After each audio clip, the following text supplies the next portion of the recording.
Online கிளாஸில் loop stitch பார்க்க போகிறோம். ஆல்ரெடி நிறைய ஸ்டிச்சஸ் பார்த்துட்ருக்கீங்க. புதுசாக இந்த வீடியோ பார்க்குறீங்க அப்படின்னா பிளேலிஸ்ட்டை வந்து செக் பண்ணி பாருங்கள். நிறைய ஸ்டிச்சஸ் வந்து இருக்கும். லூப் ஸ்டிச் வந்து ஒரு லைன் போட்டுட்டு நம்ம வந்து ஸ்டார்ட் பண்ணலாம். த்ரெட்டு வந்து எடுத்துக்கோங்க. இந்த மாதிரி நாட் போட்டுருங்க.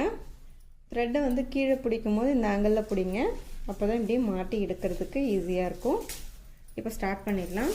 கீழே வந்து த்ரெட்டு கொடுத்துட்டு மேலே ஊசியால் இப்படி குத்தி எடுக்கணும். ஊசி வந்து பார்த்திங்கன்னா 14ஆம் நம்பர் ஊசி எடுத்துக்கோங்க.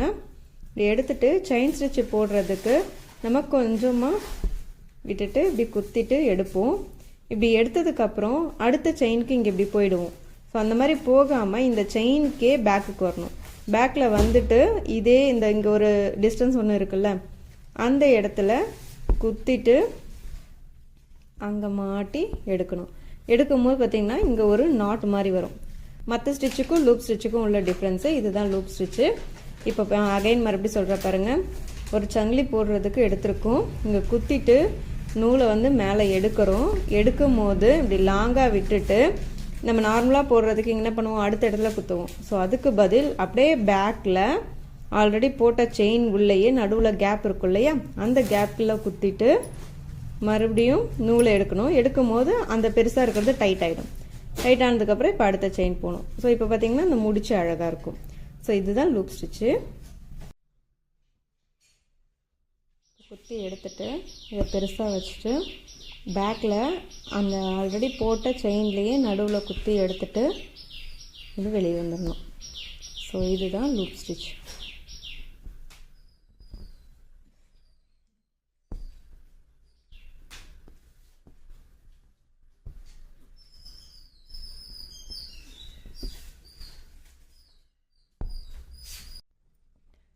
நார்மல் நம்ம செயின் போடுற மாதிரியே தான் ஒரு லூப் எடுத்திருக்கோம். இதுலேருந்து அடுத்தது நம்ம லூப் எடுக்கும் போது இதை நல்லா பெருசாக எடுத்துக்கோங்க.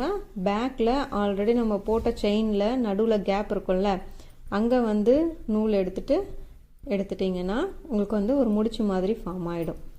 ரொம்ப ஈஸி தான். ஒரு 2-3 வாட்டி போட்டிங்கன்னா உங்களுக்கு ப்ராக்டிஸ் ஆகிடும்.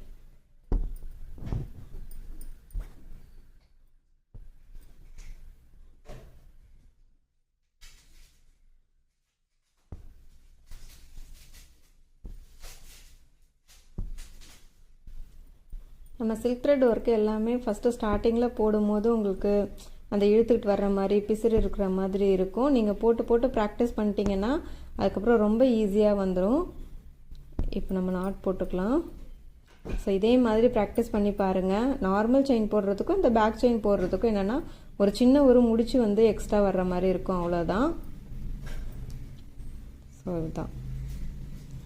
இந்த வீடியோ உங்களுக்கு பிடிச்சிருந்தா லைக் பண்ணுங்கள். இதே மாதிரி ஃப்ரீயாக ஆரி கிளாஸ் கற்றுக்கணுன்ற உங்கள் ஃப்ரெண்ட்ஸ் அண்ட் ஃபேமிலிக்கு வீடியோவை ஷேர் பண்ணுங்கள். இருப்பதை